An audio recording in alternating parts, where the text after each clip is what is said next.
दरम्यान हा निर्णय आल्यानंतर विरोधकांनी सरकारवर टीका केलेली आहे। बाजू मांडण्यात सरकार कमी पडलंय असं देखील म्हटलेलं आहे विरोधकांनी। काय नेमक्या विरोधकांच्या प्रतिक्रियात शिवसेना भाजप आपण पाहूया। महाराष्ट्राच्या दृष्टीने अतिशय दुर्दैवी घटना आहे। या राज्यात कोणालाच डान्स बार नको आहेत।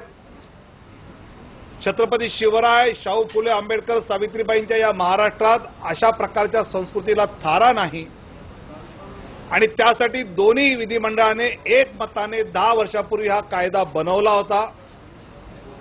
पण हा कायदा बनवताना विधी खात्याने काही त्रुटी त्यात ठेवल्या असतील, राहिल्या असतील। त्यानंतर सभागृहात चर्चा झाल्यानंतर माननीय प्रमोद नवलकर किंवा त्यावेळच्या माननीय नितीन गडकरी सर्वांनी यातले ज्या गोष्टी आहेत त्या दर्शवल्या होत्या। त्यापर झालेला कायदा आज फेटाळल्यामुळे महाराष्ट्राची नाचक्की झाली आहे। कोणत्या तरतुदीमुळे हा बाद झाला आणि कोणत्या नंतर वाढवल्या पाहिजेत याच्यावर आवश्यक त्या सर्वोच्च विधितज्ञांचं मत घेऊन आपण सर्वोच्च न्यायालयाच्या फुल बेंचकडे किंवा नवीन कायदा त्वरित करून तोपर्यंत अध्यादेश आणला पाहिजे। पण या राज्यात डान्स बार चालू होता कामा नयेत।